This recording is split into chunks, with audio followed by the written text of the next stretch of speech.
21 jeunes primés pour leur bonne maîtrise de la lecture à haute voix, le poème, le gaming, le concours de dessin et le slam.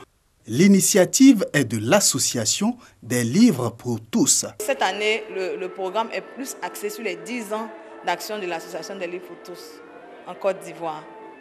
Donc ces activités-là continuent jusqu'à octobre 2019 pour permettre aux enfants vraiment d'aimer la lecture, d'aimer le livre. Parce que généralement, on trouve que les Africains n'aiment pas lire, puisque notre tradition est orale.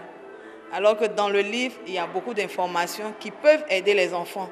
C'est vrai, il y a Internet, mais il faut lire parce que à travers les livres, on apprend beaucoup. Un sentiment de joie partagé par les enfants et les parents venus soutenir leurs enfants. On peut confier son enfant à la bibliothèque. Parce qu'en réalité, je le dis, j'ai constaté que ma fille s'est améliorée. Elle s'est améliorée dans beaucoup de sens. D'abord, elle n'a pas l'habitude de se promener. C'est déjà bien. Avec la bibliothèque, ça l'occupe sainement. Ça l'occupe sainement et ça l'amène à être en contact permanent avec le travail et avec son papier. Donc pour cela, j'ai dit merci à la bibliothèque. Quand je suis venue nouvellement, je ne connaissais pas beaucoup de personnes, donc j'étais toujours dans mon coin. Et les encadreurs m'ont approché, ont essayé de briser ma timidité et de me parler un peu plus de la bibliothèque, ce qu'ils avaient fait. Et ils ont fait des sorties écologiques, des sorties touristiques qui vraiment m'ont permis de me libérer, de sortir de ma carapace, parce qu'avant j'étais beaucoup réservée. C'est en fonction de ma voix et autres que mon encadreur, M. Odju, ici présent, a décidé à ce que je puisse participer à la compétition du slam. Je ne me suis jamais présenté devant un tel public et donc ça ne sera pas facile, je serai stressé. Mais j'ai vu que ce dernier m'a encouragé, m'a fortifié, m'a demandé n'aie pas peur et a fait qu'aujourd'hui je suis vraiment ému.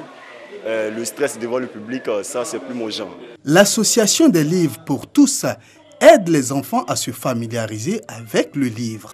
En Côte d'Ivoire, ce groupement a déjà créé plusieurs bibliothèques, dont la première se trouve à Adjamé. C'est toi. Quand je lis une phrase, c'est encore toi. Tu es toujours près de moi. Ce véhicule immobilisé dans l'enceinte de la police criminelle a servi à 6 individus de prendre en otage une fillette de 3 ans pendant 3 jours. En complicité avec le chauffeur chargé de déposer quotidiennement la petite fille à l'école. Mon patron m'a dit on n'a qu'à enlever l'enfant de notre patronne. Voilà, pour un rituel. Donc j'ai accepté. Mais moi j'ai nourri. Moi, mon idée, sacrifier un enfant, ce n'était pas moi mon truc. Donc, j'ai dit, bon, si c'est comme ça, on va prendre l'enfant comme un enlèvement maintenant. Le chauffeur aussi est dedans. Le chauffeur aussi est dedans. Il n'est pas trop coopérant. Puisque j'étais derrière la voiture, la RAV4, j'ai pris la corde pour l'étrangler. Ce groupe de ravisseurs était composé de marabouts, d'ouvriers, de gérants de cyber et du chauffeur indélicat qui a perdu la vie au cours de cette opération. Après leur arrestation, ces prévenus sont passés aux aveux, en attendant d'être transférés au parquet d'Abidjan.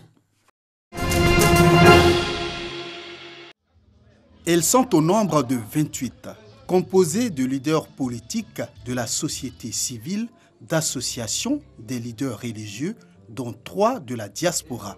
Ils ont reçu le prix national des ambassadeurs de paix. L'idée est de les encourager et de les féliciter pour leurs actions en faveur de la paix dans leurs différents secteurs d'activité. Nous pensons que c'est une bonne moisson. Nous avons eu 28 ambassadeurs de paix. Je crois que nous devons faire en sorte que toute la Côte d'Ivoire, ou tous les Ivoiriens autant que faire se peut, puissent avoir un comportement de paix. La sélection, ce sont des personnes, elles sont cooptées par d'autres ambassadeurs de paix. Et lorsque nous recevons leurs documents, nous menons une enquête auprès de ces personnalités-là. Et lorsque nous avons réuni tous les documents, il y a un comité qui siège et c'est ce comité qui valide.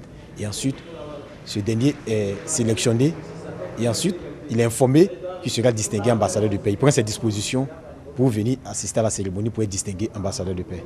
Les bénéficiaires ont exprimé leur reconnaissance aux donateurs et promis de continuer à œuvrer pour la paix.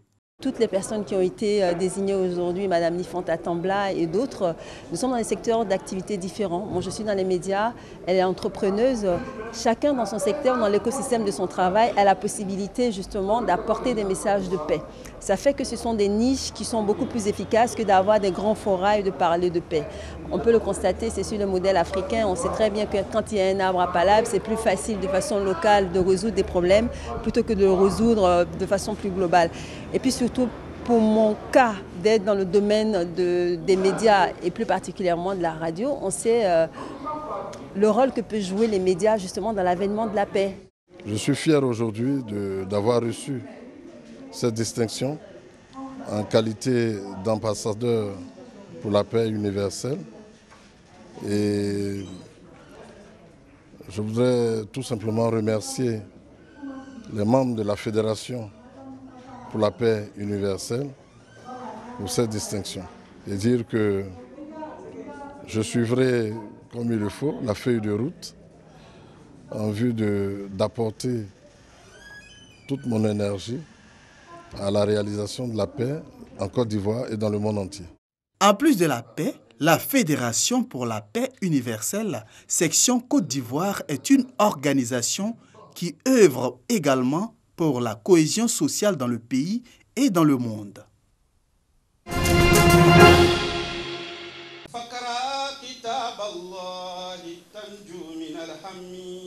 Nous sommes au colloque international des Tidjani, une branche de la religion musulmane. Les guides religieux de plus de 11 pays d'Afrique et de l'Occident vont réfléchir sur le mécanisme de paix et de cohésion sociale en Côte d'Ivoire. Objectif : préserver le pays de toute violence en période électorale. Nous avons constaté un peu les déchirures dans la société. En tant que musulmans, nous avons le devoir d'apporter des solutions. Parmi tant d'autres, la consolidation de la nation pour acheter une paix durable. Cette rencontre a eu pour thème la Tarika Tidjaniya et sa contribution à la cohésion sociale. La ministre de la Solidarité, de la Cohésion sociale et de la lutte contre la pauvreté, Maria Toukone, se réjouit du choix de la Côte d'Ivoire pour abriter ce colloque international des guides religieux de la Tidjaniya, dont la mission est de prôner la paix et le vivre ensemble. Mission qui cadre bien avec la vision du président de la République, Alassane Ouattara. Notre pays a retrouvé ses valeurs du vivre ensemble et a réussi à relever le défi d'une élection apaisée en 2015. Le climat sociopolitique actuel, avec un corollaire de violence verbale ou physique, d'incitation à la haine, à l'intolérance et au mépris de l'autre, d'incivisme, vient nous rappeler que des défis importants demeurent malgré les avancées notables réalisées sur la voie d'une paix durable. Le colloque international de la Tidjaniya est présidé par le Premier ministre Amadou Gon Coulibaly. En son nom, le ministre de la fonction publique, Issa Coulibaly, a exhorté les garants de la communauté Tidjaniya à être des messagers de paix auprès de leurs fidèles dans toutes les régions du pays.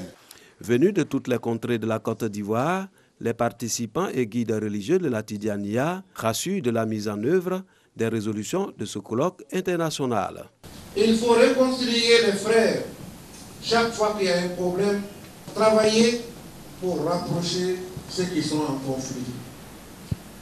Et la fraternité elle-même ne peut être solide et valable si elle n'est pas basée sur la solidarité. Le pilier de ce pays-là repose sur la cohésion sociale. Donc nous œuvrons en tant que femmes à aider ces hommes à promouvoir la paix ici en Côte d'Ivoire. Après tout ce que le pays a traversé, il faudrait qu'à un moment donné, les hommes de Dieu appuient les responsables du pays dans leur élan de cohésion, de paix. Parce que la Côte d'Ivoire est une et indivisible.